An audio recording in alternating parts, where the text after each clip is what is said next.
stay out there. Don't stay back here. Stay out there all the time. Look to the future. And I think that that's kept me in very good shape and very good stead, because it can get very boring doing the same thing over and over and over again.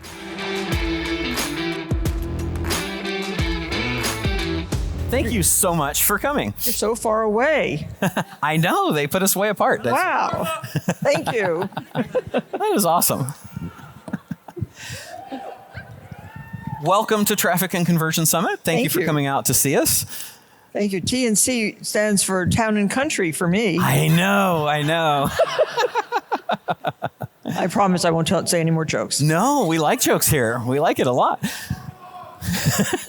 So, now I got to tell you, she beat me to one of the coolest new restaurants in town. This is how on top of things you are. You went to a really cool place today, and she was Instagramming it when we met upstairs. She's like, "How do you spell that place?" It's like really cool. Vaga, and it's so good. Vaga. I met the chef last week in Aspen. I was at the Food and Wine Festival, and it's a wonderful festival that was cut down by 2/3 because of COVID. Similar, but we introduced all the great new chefs and the established chefs, and she's one of the established chefs who's opened a very unique restaurant with unique food, and I think you'll all enjoy if you have time to go up to Encinitas and visit this beautiful Vaga, V-A-G-A. So you'll like it. That's awesome. And we ate way too much. Did you? We didn't drink because I had to come here. I know. I asked her, I said, "Did you have a cocktail?" And she said, "No, I had to go to work." That's right. This is work. Speaking of cocktails, you said you are a big fan of cocktails, I know, and you kind of turned Snoop onto it in the show that you guys do together. What are some of the best things that we should have to make a good cocktail? Well, I think you shouldn't skimp on the quality of the booze that you buy. Yeah. That's important your bar should really be an elegant bar, because most of us don't drink that much, I hope, but if you're gonna drink, you might as well drink the real good stuff. Amen. And so I like really good tequila. So it's something called Casa Dragones. Casa Dragones, yeah. If I'm thinking about George Clooney, I might buy the Casa Amigos, but I traveled with him once to Australia. That was fun. Yeah, he was really great. He's quite the humorous person, I understand. But his tequila is not as good as Casa Dragones. So. All right. And then I don't drink gin, but if I did drink gin, I'd probably drink Ryan Reynolds because he's a next door neighbor, and and he would be mad at me if I didn't drink his gin. But what? Yes, Aviator. Yeah, I shouldn't mention that, right? Then vodka. I found a new vodka recently called Zubrovka. Okay. Now, I have no affiliation with any of these companies yet, but maybe if I mention them enough, maybe they'll give me a speaking engagement or something. I like that. Now, you've done your own wines, right? I have, but I have a new one coming. Yeah, let's hear about it. Now, Snoop introduced his Cali Red last year. It was a huge runaway success. And it was, I think, the largest launch of any wine ever. It's a supermarket wine. It's for the kids who, is it 18 years old? How is it? Is it or 21? I don't even know what the drinking age is. So anyway, it's for the kids, but he sold more than any wine ever sold in a year. Did he really? Yes. It's very. So now I'm going to be doing my wine to match up with his. I cannot tell you anything about it other than mine is a Chardonnay. It has the greatest name, and I can't tell you what we're doing with it, but watch out for it. It's coming. Any thoughts of a liquor sponsorship or ownership? Well, I'm big on sake, and I'm looking for a sake now manufacturer. I think nobody's really branded a sake. Okay. Except for Nobu. And, I can't remember the names of them. It's horrible. I know. So Martha would be so much easier, right? Martha would be easy. Masa-san. Where would I be able to buy it? I want Masa-san vodka. Sake. It's so good. So I love it. Also, you can tell it's the end of the day. He needs a cocktail. I would love one. Yes, yeah. What cocktail should I have? What do you recommend? I would look for a caipirinha. Yeah. Tell Yeah, us who about likes that. caipirinhas? Yes. Yeah?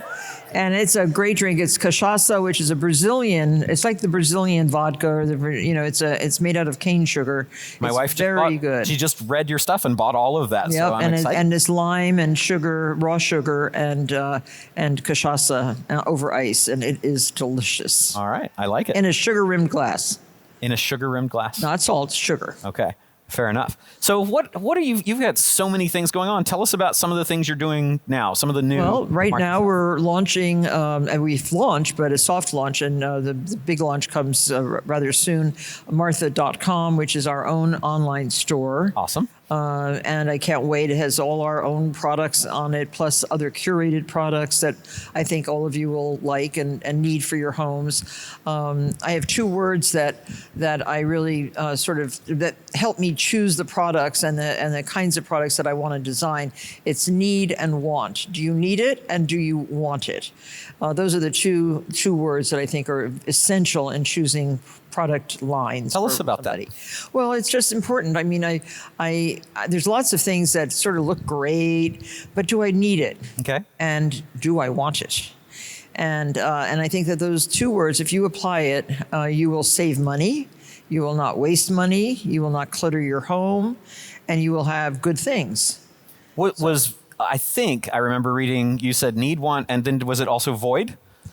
Is void a part of that? Void? No, fill a void. Fill a void. Yeah, filling a void is another thing that I like to do. I look around me. This is when you're building a brand. If you're looking to build your own brand about something or of something, fill a void.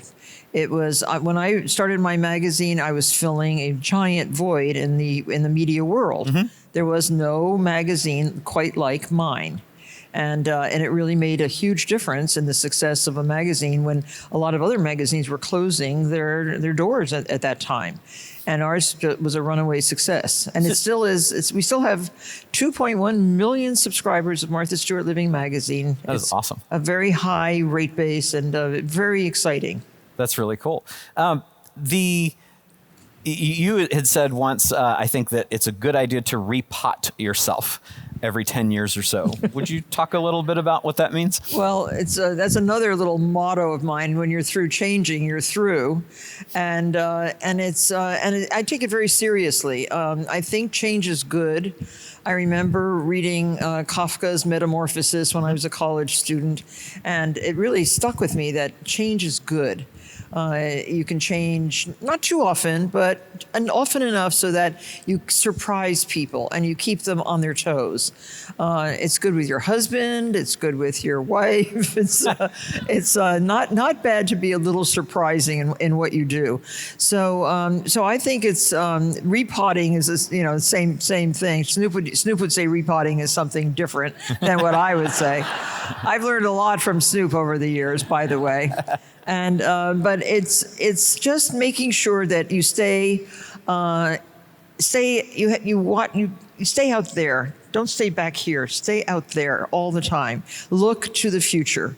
And I think that's kept me in very good shape and very good stead because it can get very boring doing the same thing over and over and over again. It's really great to branch out, look ahead, try new things, adapt and adopt. I like those words. Speaking of Snoop, do you have a favorite Snoop story? Favorite. I have lots and lots of stories, but once, he came to visit me one day. I must have just landed at the local airport in Westchester, and he called and he said, "Hey, can I come over?" And I said, "Okay." I didn't expect him. I had a bunch of my daughter's friends and their kids all running around the farm, and everybody was swimming, and I was cooking a big lunch for them. And I said, "How many people?" He said, "Oh, maybe 3."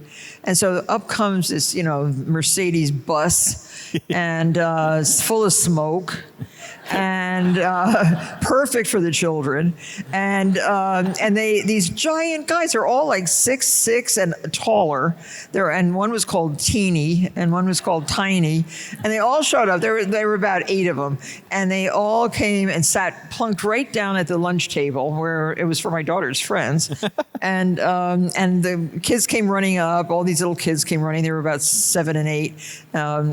didn't pay any attention to these guys. I mean, they were, odd-looking guys for the farm. And I don't have people like that hanging around usually, Right. the bodyguards.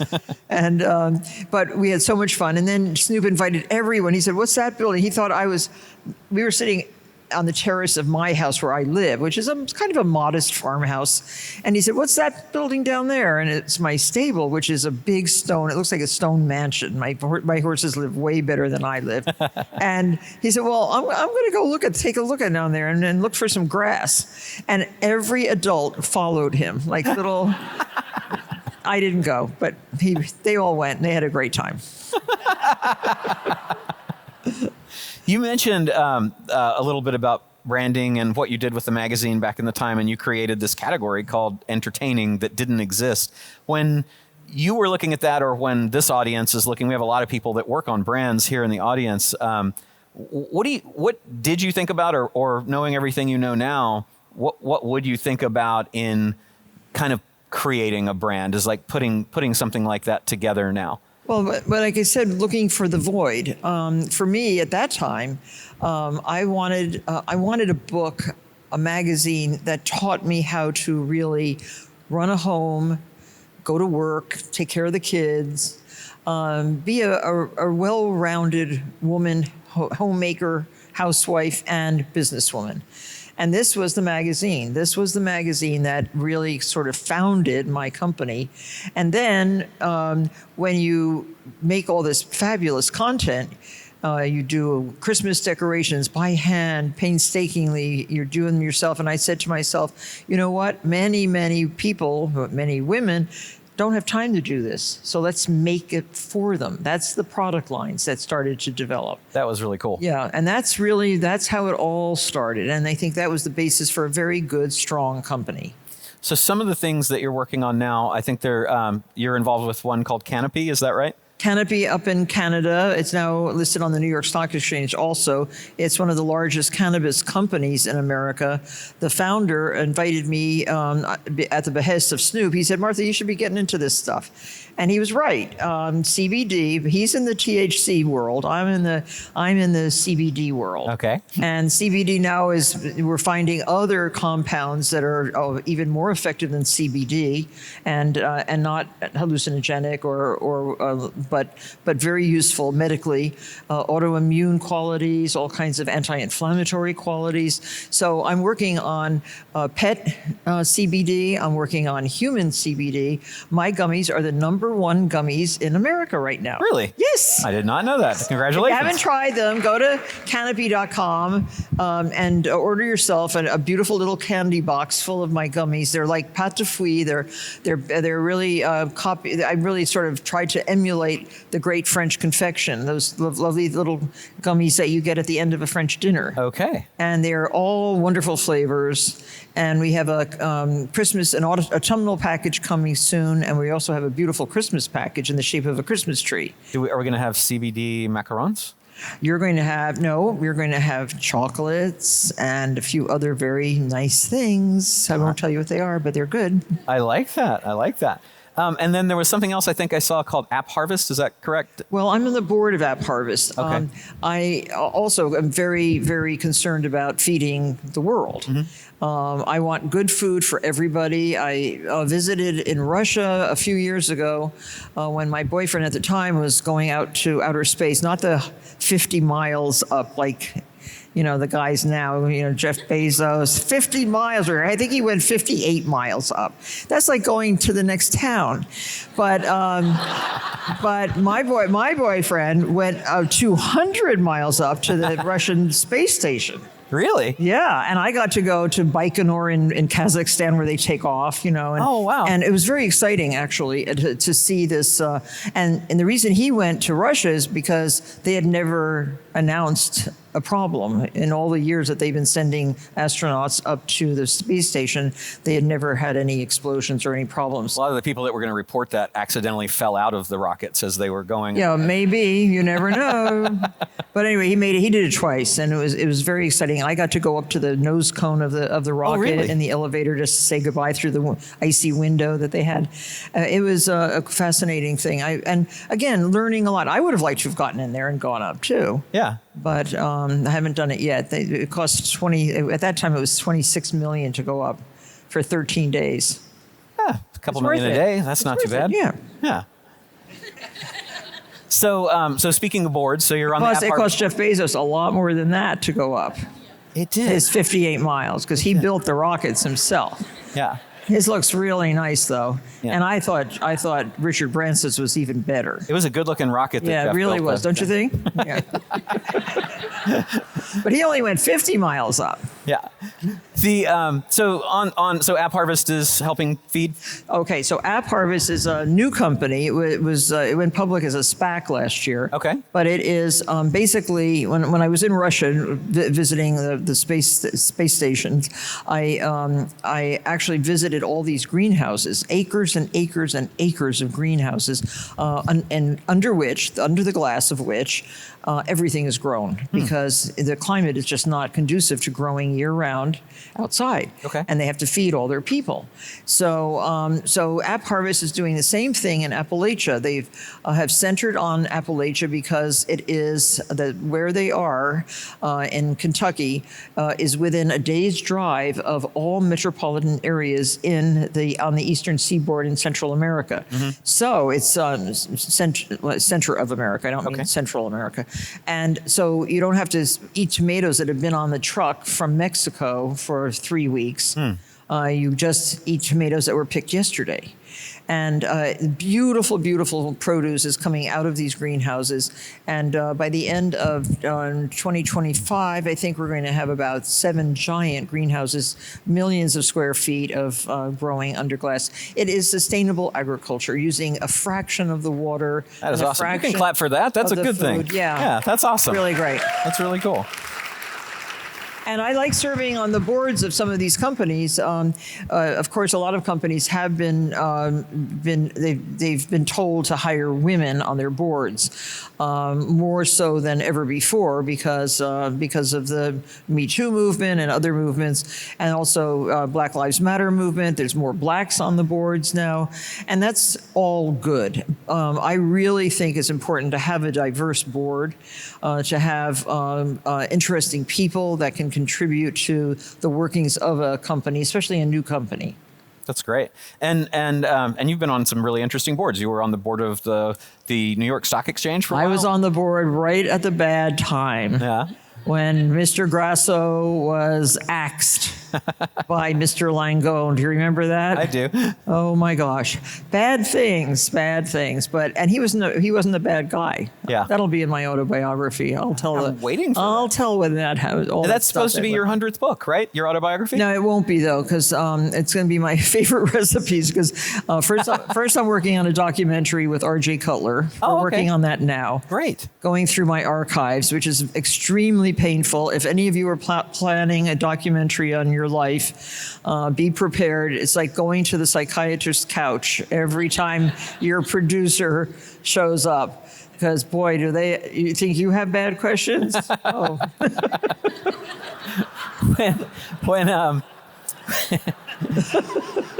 So one of the things that you've done a great job of that I think would. But I'm taking your questions back to him though, because I think your questions were really good. Oh, well, I got something like 10 pages of questions from this guy, and I read all through them. I thought, gosh, we're never going to cover all those questions. I hope, but they were very good questions. Yeah. No, I mean we'll be done here tonight, 10:30, no problem. So.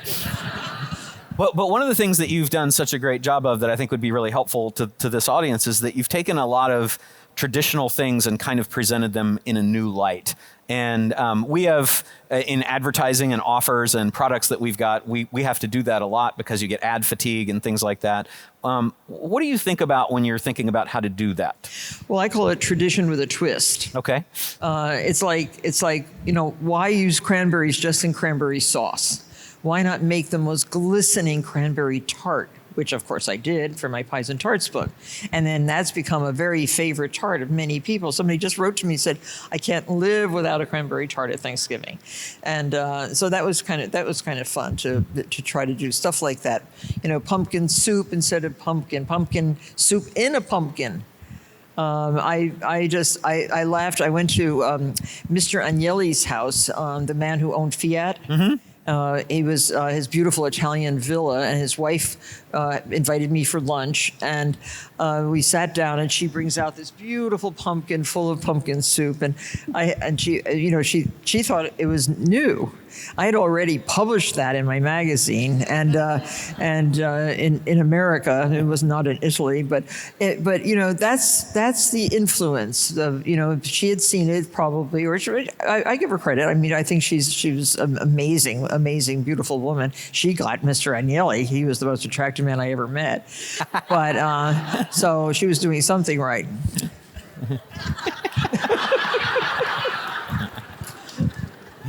One of the things that you talked about was in kind of repurposing, or maybe it's taking advantage of all the different forms of media that you've got. You tracked, I think it was a pansy, across everything that you did, and you talked about all the different places that it appeared. And I think there was maybe an infographic. I tried to find it, but I couldn't find it. Oh, it's in the magazine. Yeah? Yeah. Would you share a little bit about that? Well, we are famous for our glossaries and famous for really good research. I don't think in the 30 years, our magazine is 30 years old this year, I don't think that we have had more than 2 or 3 corrections in the recipes or in the text. So that's pretty fantastic. It is. And I pride myself on having really good editors, working with really good, smart people in the same kind of areas that I'm interested in. And that's how we've built that part of the business, is really hiring like-minded people who are as interested and as nuts as I am about a subject matter. Do you meet with them and talk about, or have you, about how do we leverage what we're talking about in this media across the other types? Oh, definitely. Today I had to choose the best pumpkin images from the last 30 years. This is in my room at the hotel. The best pumpkin images so that we can do our NFTs. Now, do you all know what NFTs are? So we're going to do NFTs, and at the same time, is it going to be Martha Punks? We don't know yet. I'm right. not going to tell you, but that's a good idea. I like it. We are going to be selling the image, and the photographer will benefit. And boy, he or she is going to be so happy. And it'll be sort of, you can buy one, or you can buy a collection of them.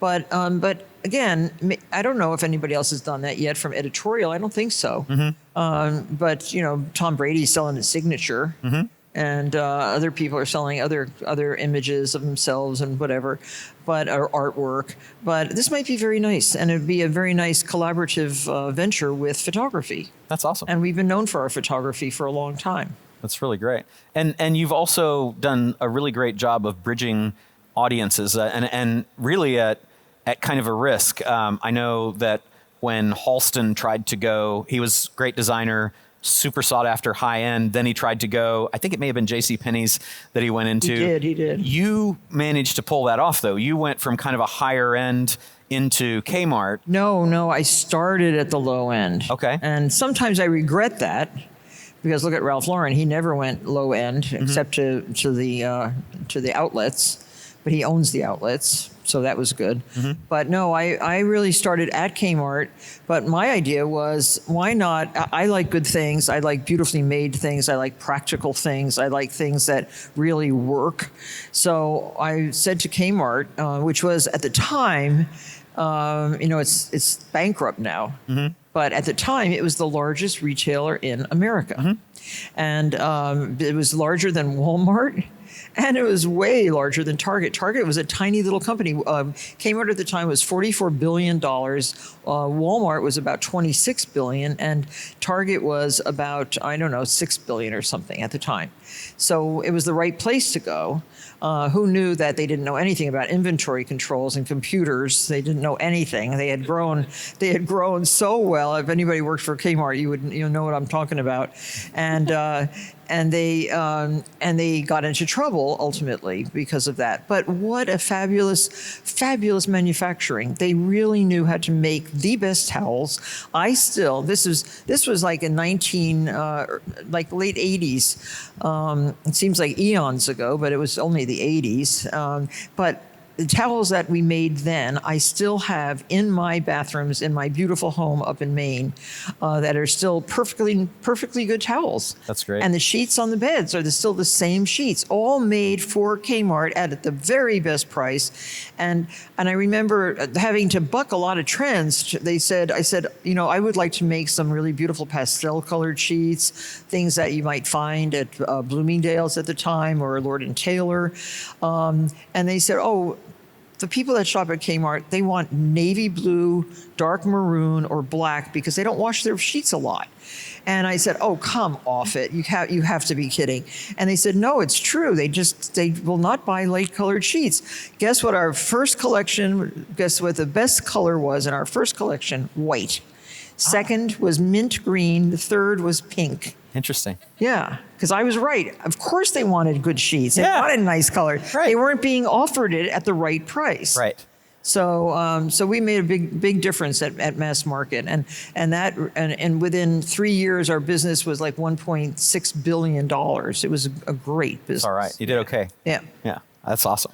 And then you were actually one of the first people to realize the value of owning your own media. You, in '97, I think, basically put together a deal to acquire all of your media from, was it Rupert Murdoch that was the... No, it was Time Warner. Time Warner, okay. Yeah, Time, that was the beginning of the end of Time, I thought, because they shouldn't have let a property like Martha Stewart Living go. Right. And originally when I had negotiated the business with them, they said, well, what do you think? If you want to buy it back, what do you think it's going to be? And they had written down on a piece of paper, $45 million. Okay.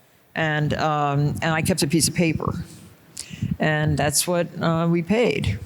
That's so it great. was really an excellent thing. And then owning the magazine, learning how to publish it yourself without time. We cooperated with them a lot, but it was a very interesting time. That's when they were buying AOL. Yeah. They were trying to Brilliant merger. Yeah, it's crazy because nothing went well for them after that. No, it was too bad. Were you nervous at all about putting, that was kind of a giant deal at the time, right? Well, I tried to go and raise money. Venture money at that time was not so accessible to women. Mm-hmm. It just wasn't. And I remember going to one man who has passed away, so I won't talk badly about him, or maybe I should. But now it's okay. It's safe. I went and talked to him. He said, "Oh, we love the deal. Okay, this is great. 60-40." And I said, "Okay, 60 for me and 40 for you." Mm-hmm. And they said, "No, 60 for us." And I just got up and said, "Thank you so much, gentlemen." And I walked out. And I just signed for it myself. I didn't borrow any money. That's great. That's pretty great. And I think you met one of the people that helped you put that deal together while you were climbing Kilimanjaro, which is... Well, I knew her before. She was a Harvard business grad. She had worked for the Dolans who owned Madison Square Garden and a lot of sports teams, Sharon Patrick. And we sort of challenged ourselves and developed a business plan while climbing Kilimanjaro. And if you haven't climbed Kilimanjaro, you really should go. It's really fun. It's a long hike. I called it an extended hike at a high altitude, and you get up to about 20,000 feet.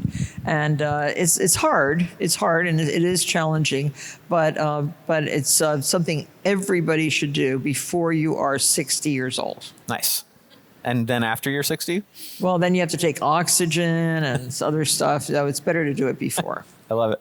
So you've also you were really early in the crowdsourcing kind of idea, and you used a lot of that in building some of the things that you did and like recipes and all that. How are you using that now, or are you? Well, no, we still are. We started a wonderful program called American Made.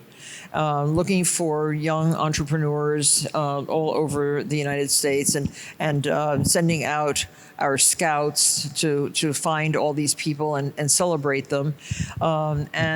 There's lots of good things happen from helping other people build their businesses by promoting them, just even surreptitiously by a few pictures in a magazine changes the life of a lot of different businesses. So we're very proud of the fact that we do that. I'm starting a podcast with iHeartRadio. We're starting it this autumn, pretty soon, and it will be focusing on all those people that we have really worked with in the past and present, who are doing great things. That's awesome. So, yeah, it's going to be a lot of fun for people to listen to. Do you have any tips, like things that you've learned, like, gosh, I now know that I would do this, or I now know that I wouldn't do that when you're looking at crowdsourcing? Yeah, lots, but it would take all day to talk about all of that stuff. Fair enough. Yeah, it's really... I read a story about you doing a shoot on Hogs Island off of San Francisco, where you stepped on an electrical cord, and got shocked and threw back 5 feet. Oh yeah, that was not a pleasant experience. I had a hole in my waders. We were at an oyster farm, and we were showing how oysters can be raised in a controlled environment off of Hogs Island, and that's the name of the oysters. They were so delicious until I was holding a metal stand in the water. It was in the water, and I didn't realize that my boot was full of water. And some electrician whose name he's not working for us anymore. He hadn't grounded the wires for the lights in the water, and I got electrocuted. And I was able to finish the segment, but that night I collapsed, and I didn't even put it together really. But I had a big hole in my ankle, and where the electricity had come out, it burned out through my, and it had gotten up to about here before it got to my heart when I let go of the metal. So it was. But that's, I've been hit by lightning 3 times too. Have you really? Yeah. Okay. I'm just Don't sit too near. I attract currents. I don't know why. Well, so what I read was you had that experience, went to the hospital, and then you had a cinnamon roll shoot after that, and you went there and you had crutches and you stood on one leg the entire interview to do that. That's pretty cool. You do stuff like that. What do you do to keep... Right now I have a ruptured Achilles tendon. And I had operated on 12 weeks ago, and I'm out here in San Diego. My doctor do not tell my doctor, please. Is there anything that kind of you think about when stuff like that happens, like when things go really wrong like that, and you still have to keep going, that helps you to get through it? I believe in tenacity, and I believe in physical strength, and I believe in grit your teeth and bear it, for God's sake. Just do it. Yes. Nice. I don't know. Sometimes you can't control it. I like it. And then opportunities now that you see in the world of homemaking and entertaining? Oh, there's so many opportunities still. Yeah? Oh yes, there's so many. We are we're working on this affordable wine. We have a fabulous curated wine collection called Martha Stewart Wine Company, where I curate the wines with my director of food, Thomas Joseph, this young guy, and we have never disagreed on the choice of a wine, which is so odd to find somebody whose taste buds are similar. And you don't have to argue with them too much, And so, and we do it independently, and we've been 100% the same. It's so great. So but that's affordable wine that you can. We pair the wines with the kinds of foods that you should pair them with. So we take a lot of questions out of and we deliver it, which is, it's you don't have to go and lug it home from the wine store. What's the name of that one? Martha Stewart Wine Company. Wine Company? Yeah, and you can get it online. You can get it on QVC. Those are fun things. We're opening a restaurant in Las Vegas. Really? Yes. In a hotel or freestanding? Yeah, in a hotel, Yeah. and that's in the spring. I think it's in March. I don't know the final date yet, but we've worked really hard on that, and I think it's going to be a lot of fun. What kind of restaurant? It's Martha's restaurant. Yeah? Yeah, and it's my kind of food, I love it. and it's the restaurant itself is charming, a little different for Las Vegas, and I think it's going to do very well. Can you share what hotel it's going to be in? Like Caesars. Caesars. Okay, Yeah. great. Yeah, it's in that beautiful long walk Nice. arcade, and There's a Guy Savoy and a Nobu in there, as I recall. yeah, we're right across the hall from Nobu. Nice. Yeah, my friend. So That's and who's that? I know Robert De Niro is an investor in that. yeah, Robert's one of several, but Nobu's to me Nobu's like the ultimate. Is it? Restaurateur? No, the restaurateur. He's really Restaurateur, good. okay. Yeah, he's amazing. I love it. Do you have a favorite varietal or winery that you break out for special occasions or happen to just absolutely love? I bought this gorgeous house up in Maine. It was Edsel Ford's house. Oh. And built by Edsel in 1925. Did he do better there than the car? The car, I have a car. I have an Edsel. You have an Edsel? Oh, and you want to know something? I think they're so cool. They're so cool. The cars are so cool. And my daughter, when I bought the house, my daughter bought me the car to go with the house. It's a pinkish, reddish, and white two-door station wagon. And I don't know if you know about Edsel cars, but they have push-button transmissions. Do you know that? Did not know that. So you just push D for drive. That's like a you push it. It's right above Aston Martin. Right. Oh yeah, I have one of those too. They're horrible. But you have to climb down into a car. Who wants to climb down into a car? Yes. Yes. I just took it out to zhuzh it up the other day. Oh, I couldn't stand climbing. You're sitting on the ground basically in an Aston Martin. It's pretty. Men look at you. I get that a lot. You think they're looking at you. They're looking at the car.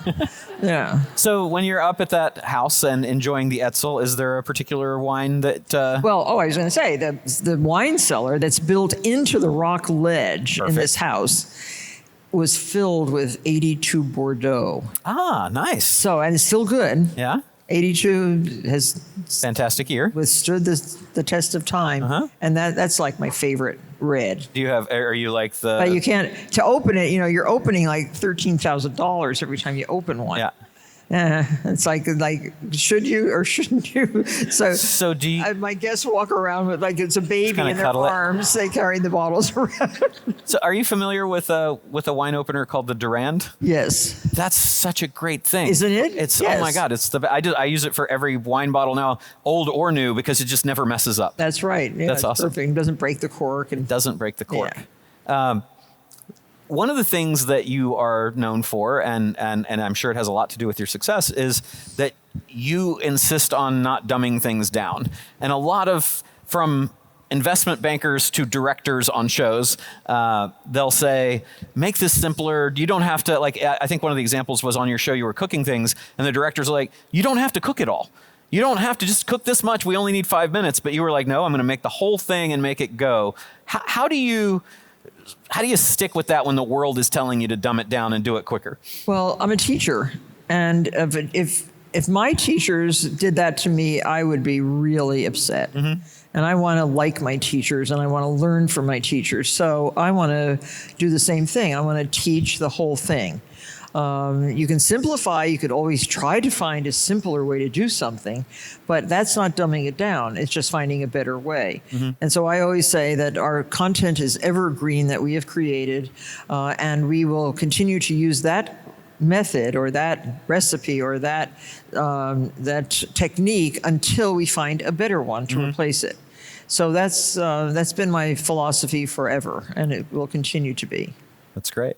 When you had your catered affair company long ago, all the way up to today, you've done a great job of differentiating. And I was reading about how you were saying, I won't compromise. I'm looking out to find different things. It has to be special. It has to be unique. It has to be different. Differentiation is a huge thing for us as marketers. And how do you approach that when you're thinking about doing things like that? Well, it's that's just the way we are, and we want to look for the products, the way the products are made that makes them better. We have a grill, and just even color. I mean, I wanted to get one of those green egg things, you know, and I hate that color green so much.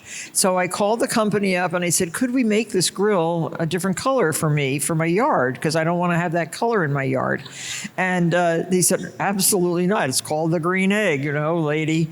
And so I found a company that made even a better one and will make it custom color, any color you want.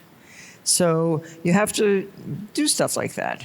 Speaking of colors, did I read somewhere that they thought that for a long time you hated the color purple?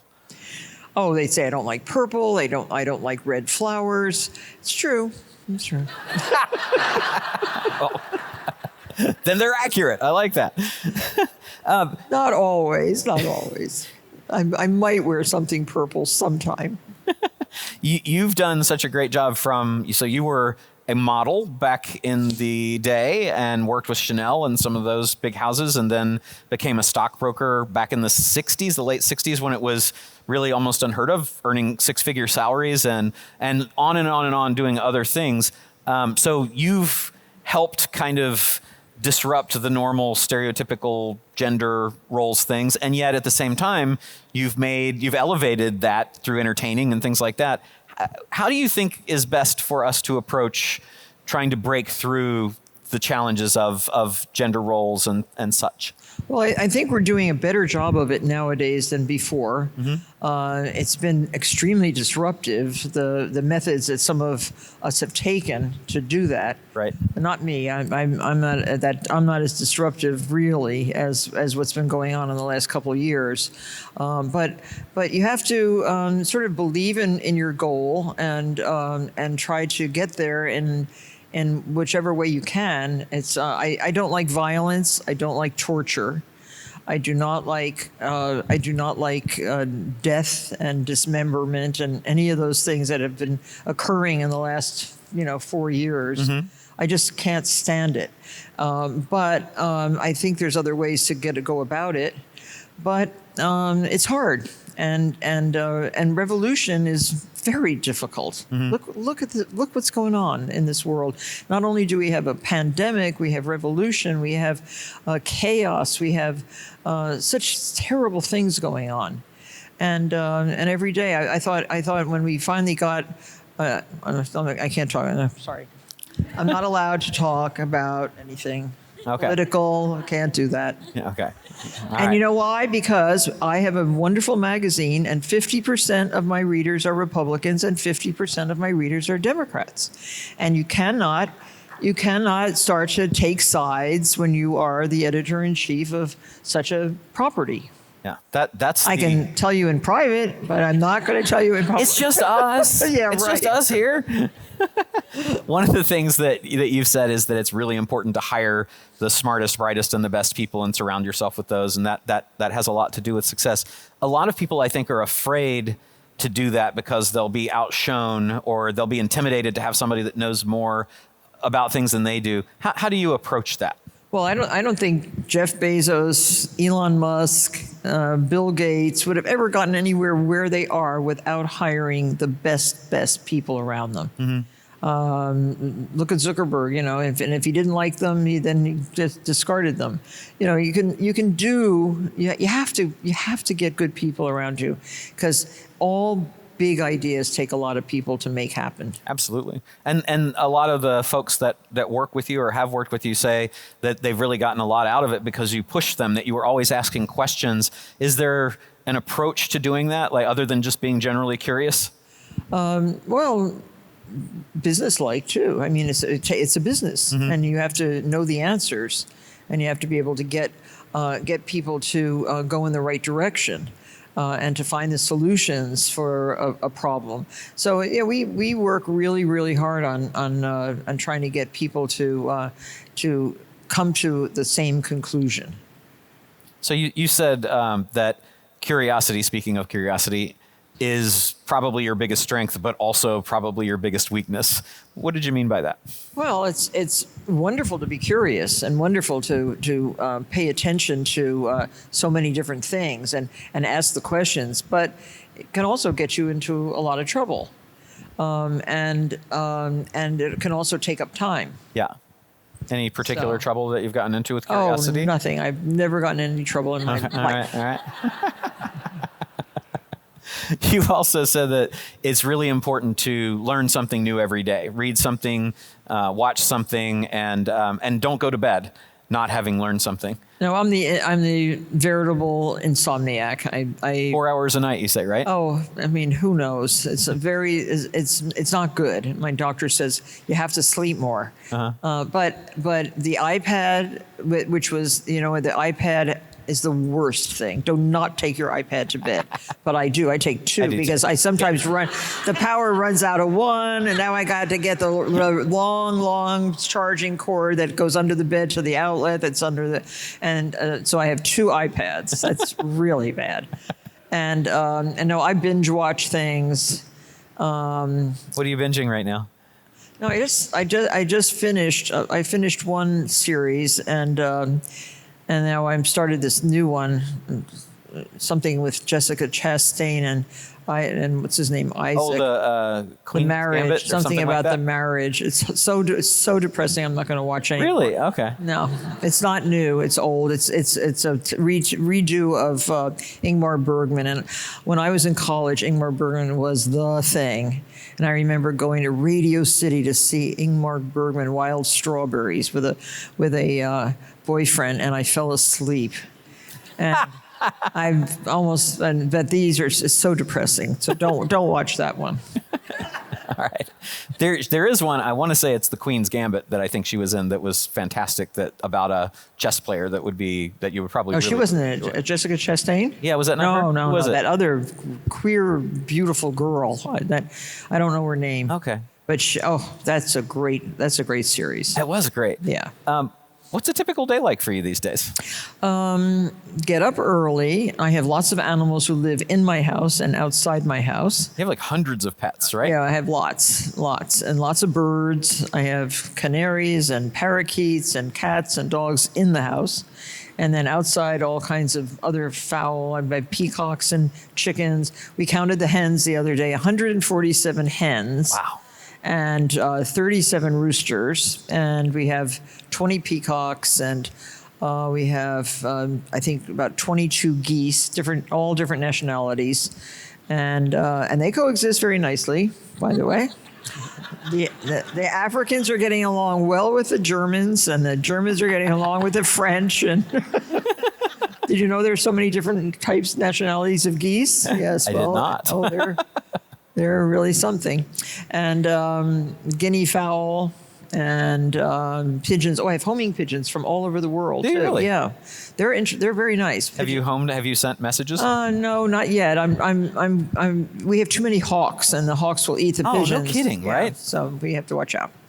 Anyway, that's So to get everything done that you get done with hundreds of pets and all of these media And things, we moved during the last 2 years. We moved lots of the operations of my company up to my farm. Oh, did you really? Yeah, because we had to do TV. We had to do our Martha Knows Best for Discovery. We had to do our lots and lots of Zoom conferences like this. We did on Zooms there. We did CBS This Morning. We did the Today Show, all from the farm because it was very difficult. You couldn't go to New York, and they were so happy that we figured it out. My gardener is the best lighting guy.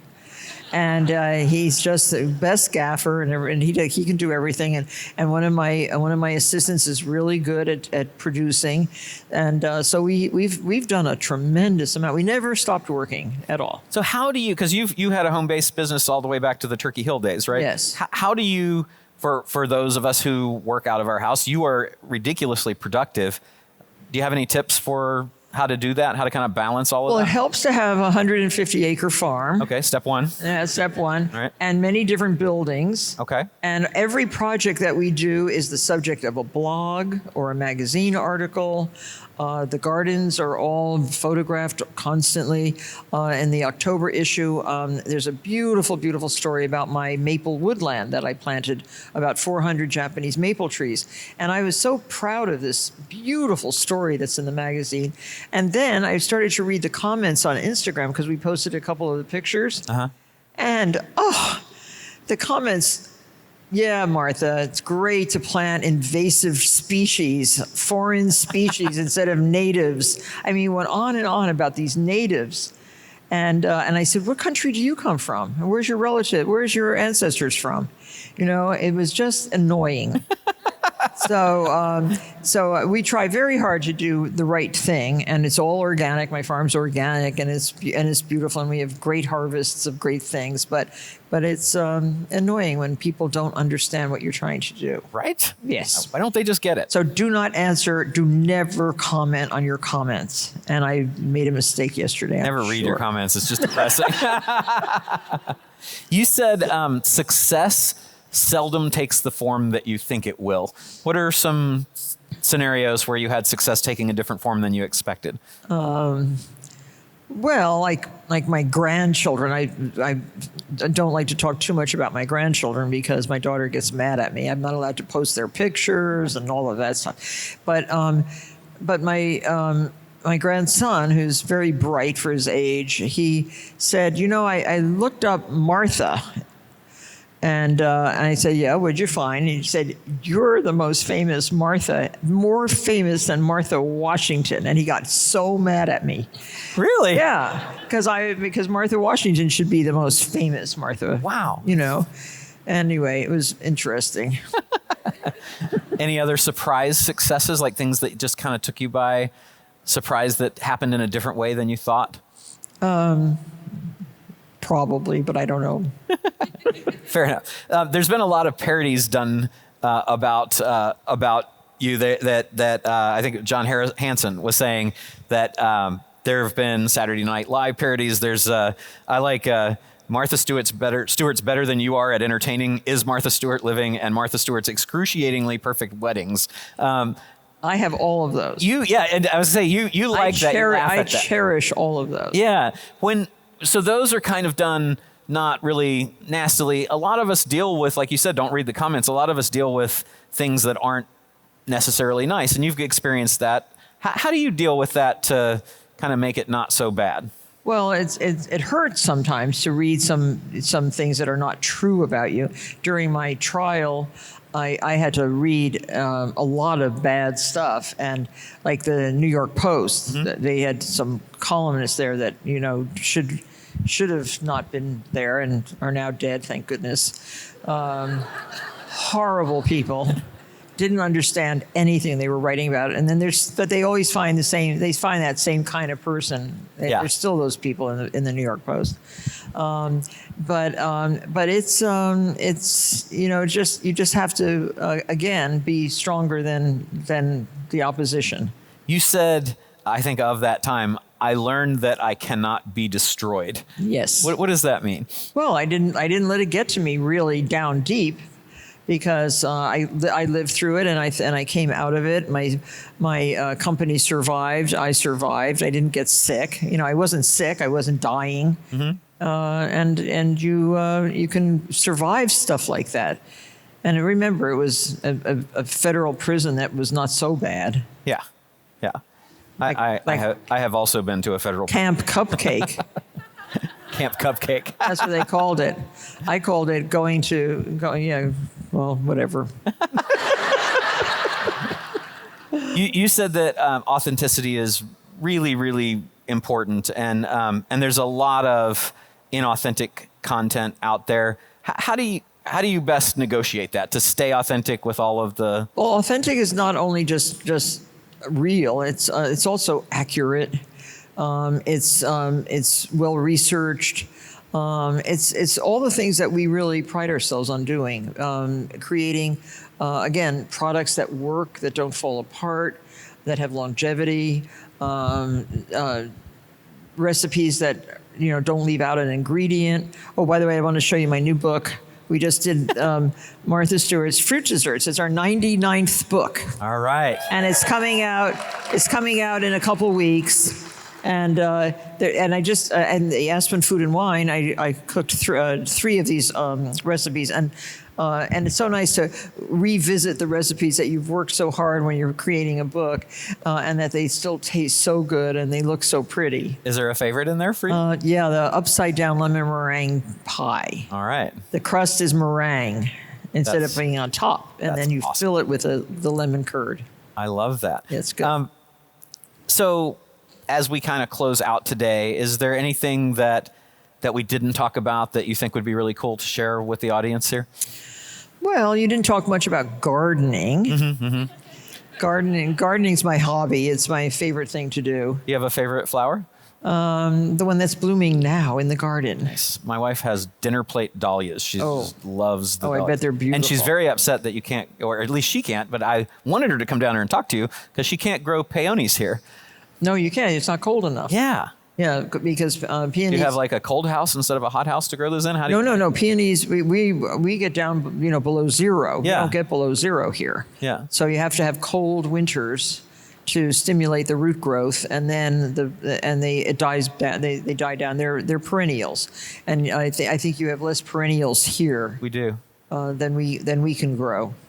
No, it's I love gardening. I love cutting the hay fields. On last Sunday before I got on the plane, I cut a whole hay field with my new tractor. Did you really? You're riding around on the tractor? Yeah, it's very relaxing. That is great. Yeah, and it was getting dark. I had to pull over and go back home. But it was fun. That is awesome. Well, thank you so much for coming out here and being here with us and sharing. Let's give Martha a big hand. Thank you, everybody. Thank you.